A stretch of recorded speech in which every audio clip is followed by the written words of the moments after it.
जय श्री कृष्ण दोस्तों, हमारे चैनल हिंदू व्रत कथा में आपका स्वागत है। आज मैं आपको सुनाऊंगी नवरात्र के दूसरे दिन की व्रत कथा। आज चैत्र नवरात्रि का दूसरा दिन है। इस दिन माँ दुर्गा के दूसरे स्वरूप माँ ब्रह्मचारिणी की पूजा की जाती है। माँ ब्रह्मचारिणी के दाएं हाथ में माला और बाएं हाथ में कमंडल है। शास्त्रों के अनुसार माँ दुर्गा ने पार्वती के रूप में पर्वतराज के यहाँ पुत्री बनकर जन्म लिया।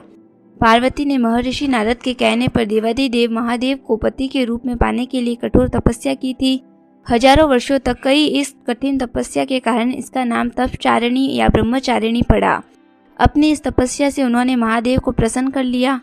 माँ ब्रह्मचारिणी का भोग। नवरात्रि के दूसरे दिन माँ ब्रह्म को दूध और दही का भोग लगाया जाता है।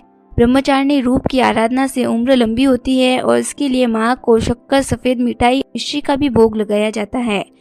नवरात्रि के दूसरे दिन माँ दुर्गा के देवी ब्रह्मचारिणी रूप की पूजा का विधान है। माँ ब्रह्मचारिणी रूप की व्रत कथा। पूर्व जन्म में इस देवी ने हिमालय के गर्भ पुत्री के रूप में जन्म लिया था और नारद के उपदेश से भगवान शंकर को पति के रूप में प्राप्त करने के लिए घोर तपस्या की थी। इस कठिन तपस्या के कारण उन्हें तपचारिणी अर्थात ब्रह्मचारिणी नाम से जाना गया। 1000 वर्ष तक इन्होंने केवल फल फूल खाकर बिताए और 100 वर्षों तक केवल जमीन पर रहकर शाख पर निर्वाह किया।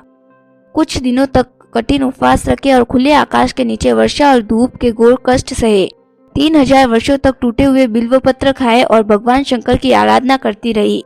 इसके बाद तो उन्होंने सूखे बिल्वपत्र भी खाना छोड़ दिए। कई हजार वर्षों तक निर्जल और निराहार रहकर तपस्या करती रही। पत्तों को खाना छोड़ देने के कारण इसका नाम अपर्णा पड़ गया। कठिन तपस्या के कारण शरीर देवी का एकदम क्षीण हो गया। देवता, ऋषि, सिद्धिगण, मुनि सभी ने ब्रह्मचारिणी की तपस्या को अभूतपूर्व पुण्य कृत्य बताया और सराहना की और कहा, हे देवी, आज तक किसी ने इस तरह की कठोर तपस्या नहीं की। यह आपसे ही संभव थी।